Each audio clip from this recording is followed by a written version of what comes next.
Well, I haven't made a video in a while because I've been working a lot. I'm actually living in the camper right now for the next, well, I've been here for a couple of weeks, probably another 8 weeks at least. I'm working a turnaround in Texas, and I didn't feel like staying in a hotel.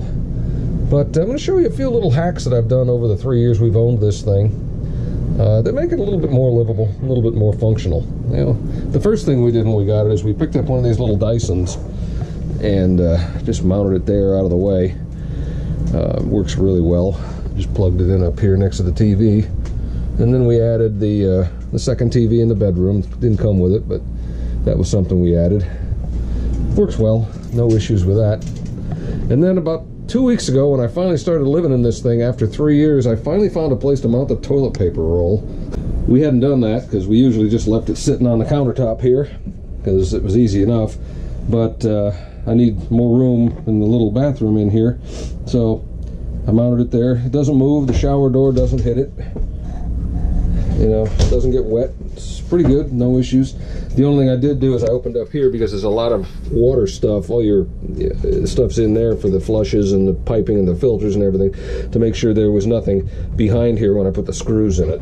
There's no issue there. Yeah, I had a little shower or a towel holder on the sliding door because this one here, it's just not really good. That one there allows it to dry off a little bit better, and it's out of the way of the toilet, so no issues there. Another thing you can see I've done is I've taped up all of the heater vents in the floor, and just with blue painter's tape. And the main reason is because, first off, I don't really use the heat. This thing has a little electric fireplace, and we've got a little air blower that puts out a little bit of heat. Plus I've got a heat pump, not a heat pump, but a little heat strip on this second air conditioner. And where we camp in the south here, I've used the gas heat once only to see if it worked, and it was way too aggressive for what we're doing, and these just get full of crap. I mean, I literally took them apart and sucked a cat practically out of each one of those things after about a year. So I just tape them up, keep them closed, and then I don't worry about it. Yeah, we got our little ice maker here. It's a nice little unit. It's pretty small. Makes a lot of ice pretty quickly. Squares, but depending on what you like, works pretty good. I've done the video in the past on how I redid the backsplash. That's working out real well. No issues with that. Staying pretty good.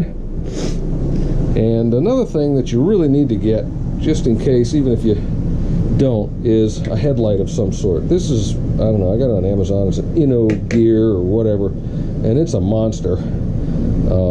But if you ever get stuck on the side of the road or whatever like that, and you got to change a tire or something, it's this thing. You know, it's well worth it. Plus, if you're in a real dark campground, you got to take the Pupster for a walk at night. Put that on. You don't really worry about anything. Everybody's going to see you. No major issues there. I had this plug here broke, so the one I put back, I added one with a couple of USB ports on it. That's worked out rather nicely. No issues there. And let's see, what else? Something else I'm going to do, but I'll make a video about it when I do, is these lights. I'm 6 foot tall.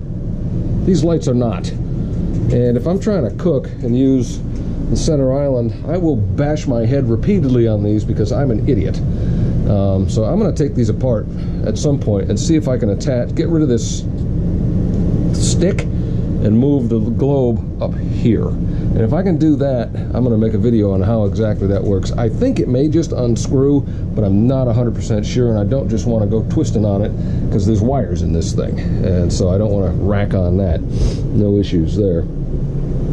But that's pretty much what I've tweaked to the camper. Oh yeah, added a coat hook up here on the slide because this is real stout, super heavy duty. I've also, you can see that little wire that goes down to my portable XM radio. So if you have one of those, you can get yourself one of these little car mounts and an extra antenna, and just run the antenna up onto the roof of the unit out the door, and I put a little tape down there to make sure the wire doesn't get barked up. and run it up on that and use your XM subscription without having to worry about it. I wanted to run it up permanently, but because all the wiring is in this slide, it wouldn't have really been that easy to do, and I didn't want just a wire hanging out, sticking through one of the windows in the ceiling. So nothing too special there. Let's see what else. I did put in an EMS surge guard for my 50 amp. It's built in, works great. It's got my full load, as you can see. I'm pulling 12 amps on one and 4 amps on the other. Got a bit of a voltage mismatch, which is interesting to see, but it hasn't thrown any faults, so it's been doing well. Labeled all of these things because I was never smart enough to remember what in and out was, and I put a little key rack up here so that we don't lose our keys when we walk in. Always know where the stuff is. I did change out this TV as well. This is not the original one because I wanted a smart TV, and I used the same mount, but you can see where the holes are a little different. I just moved it down, kept it in the same backing plate, and it's had no issues whatsoever.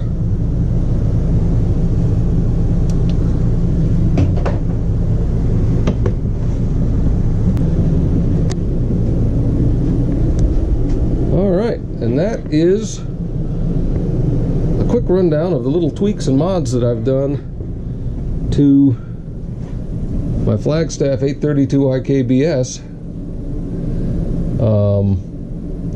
to make it a little bit more comfortable and easy to live with.